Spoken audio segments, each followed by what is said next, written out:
अरे ऐक, मी क्लबला चाललीये. उशीर होईल. जेवण फ्रीजमध्ये आहे, गरम करून खा. ओके आई, मी पण ना पबला निघणार आहे. आज रात्री आपण स्विगीवरूनच ऑर्डर करूया. माझा कालचा हँगओव्हर अजून उतरला नाहीये. बापरे, आजच्या आपल्या या सखोल चर्चेची सुरुवातच किती भन्नाट आहे नाही का? हां. आज आपल्याकडे काही समाजशास्त्रीय नोंदी आहेत आणि त्या आधारे आपण एका नव्या आधुनिक म्हणीचा वेध घेणार आहोत. सासू क्लबमध्ये, सून पबमध्ये. अगदी बरोबर.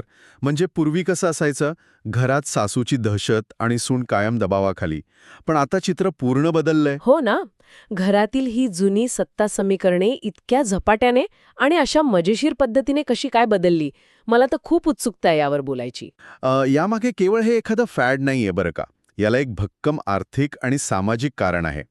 आपल्या आजच्या या माहितीच्या आधारे स्पष्ट दिसतंय की एक मिनिट. म्हणजे महिलांचे वाढलेले आर्थिक स्वातंत्र्य याबद्दल आपण बोलतोय का? नक्कीच.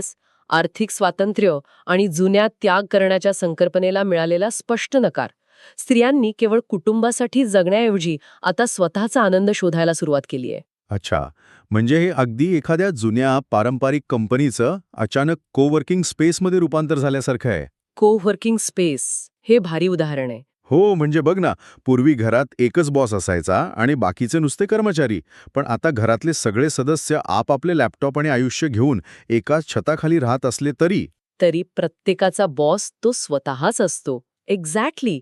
को वर्किंग स्पेस प्रमाणेच आता घराची मध्यवर्ती सत्ता पूर्णपणे विभागली गेली आहे. सासू जुन्या बंधनातून मुक्त होऊन स्वतःला नव्याने शोधतीये. आणि सून तिच्या कॉर्पोरेट आयुष्यातील ताण हलका करण्यासाठी पपचा मार्ग निवडतीये. कोणीच कुणावर अवलंबून नाही. आणि यात सगळ्यात गंमत कुणाशी होत असेल तर त्या बिचाऱ्या बापाची. खरेच. अ, म्हणजे शेजारी विचारतात की घरात दोघीही नाहीत, मग घर कोण चालवतं? तेव्हा तो बाप बिचारा काय उत्तर देतो माहितीये का? हं, तो म्हणतो मी आणि वायफाय. बापरे. हे खूपच विनोदी आहे. आणि सोशल मीडियाचं पण तसंच आहे ना. सासूचे फिलिंग यंग वाले रील्स व्हायरल होतात. हो, आणि सुनेचे पार्टी ऑल नाईट वाले. पण बापाच्या स्ट्रगलिंग हस्बंड रीलला फक्त 2 व्ह्यूज मिळतात. अगदी खरंय. पण इथे एक विरोधाभास दिसतोय.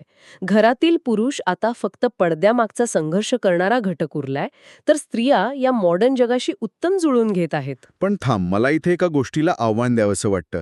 आपण जे हे आधुनिक चित्र रंगवतोय, ते फक्त एका ठराविक शहरी आणि उच्च मध्यमवर्गीय वर्गापुरतंच मर्यादित नाही का? हा अतिशय महत्वाचा मुद्दा मांडलास. हो, सध्या हा बदल प्रामुख्याने शहरी भागात जास्त ठळकपणे दिसतोय. पण यामागचा ट्रेंड समजून घेणं गरजेचं आहे.